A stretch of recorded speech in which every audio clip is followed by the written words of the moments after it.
नमस्कार, गीता सोम किचन मध्ये तुमचं खूप खूप स्वागत आहे। मी आज तांदळाच्या पिठाचे ना घावणे करणार आहे आणि हे मी चांगले धुवून पंख्यावर सुकवून गरगंटीवर दळून आणले। त्याच्यात मी घावणे करून दाखवणार आहे। ते आता मी मापाने तुम्हाला ज्या मापाने घेणार त्याच मापाने पाणी घालायचं आहे। मी माप घेते, 1 वाटी, 2 वाटी हे तांदळाचं पीठ घेतले, त्याच मापाने मी पाणी घेणार आहे।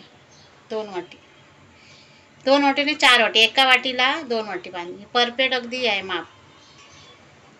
1 2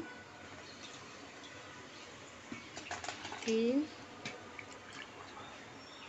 4 हे 4 वाटी मी पाणी घेतलंय। हे चवीपुरतं मीठ टाकते। हे काय जास्त लागत नाही, पटकन झटपट होतं, त्याचं काय लागत नाही। आणि हे तेल घेतलंय मी आणि केशी घेतली बघा। आणि तुम्ही कांदा पण घेऊ शकता किंवा ब्रश याचं ते घेऊ शकता। केशी घेतलं, ह्या हाताने मी असे मिक्स करून घेते, नाही तर चमच्याने वगैरे गट्ट राहतात। ह्या हाताने केले की चांगलं, म्हणून हाताने मिक्स करते चांगलं।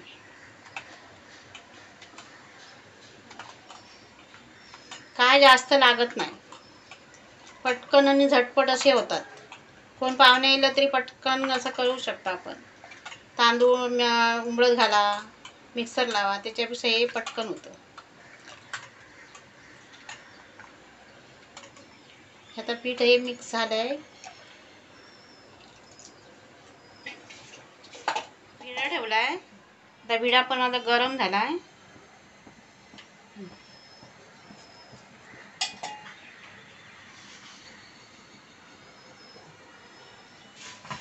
आता मी तेल लावून घेते।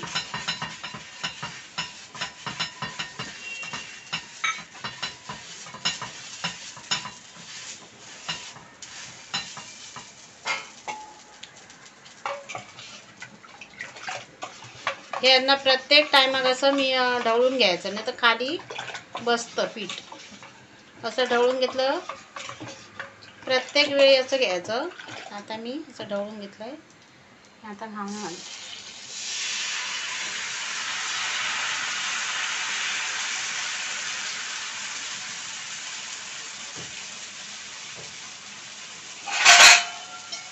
आणि असं सुकल्यावरच झाकण ठेवायचं, नाही तर ते फुगतं। आता 1 मिनिट झाकण लावून ठेवायचं। हे आता मी असं ना साईडने असं ते आपणच हे होणार, हे बघा असं हे साईडने करून घ्यायचं। हे बघा असं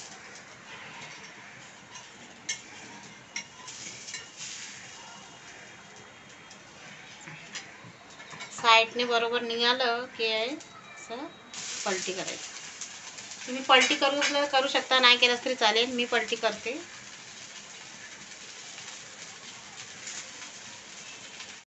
हे आता बघा दुसऱ्या बाजून पण शेकलाय, आता मी काढून घेते। आता परत घालते मशीने। बघा किती तेल, 1 चमचाभर तेल लागतं। सगळ्यांचा नाश्ता, 4 माणसांचा नाश्ता होतो,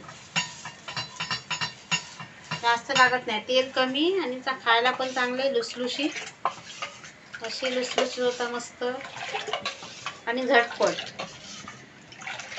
खायचे असले पटकन करू शकता। असे ढवळूनच घ्यायचा प्रत्येक वेळेला, पटकन घालून घ्यायचे असे।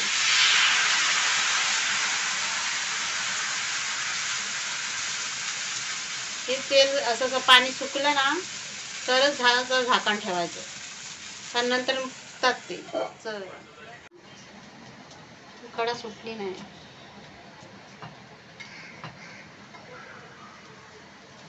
कडा सुटवून दे, जरा शेकून दे। हे आता ही कडा सुटली आहे बघा अशी। पलटी करायचं। आता जरा थोड्या वेळ झालं,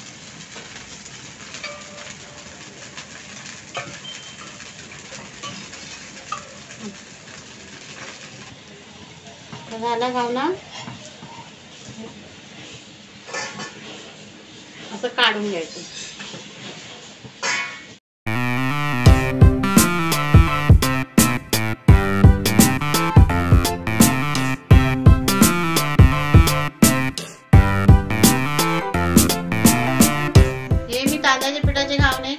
आवडल्यास तुम्ही कमेंट करा, लाईक करा, शेअर करा, सबस्क्राईब करा, घंटी वाजवायला विसरू नका. आणि नारळाची चटणी सोबत तुम्ही खा.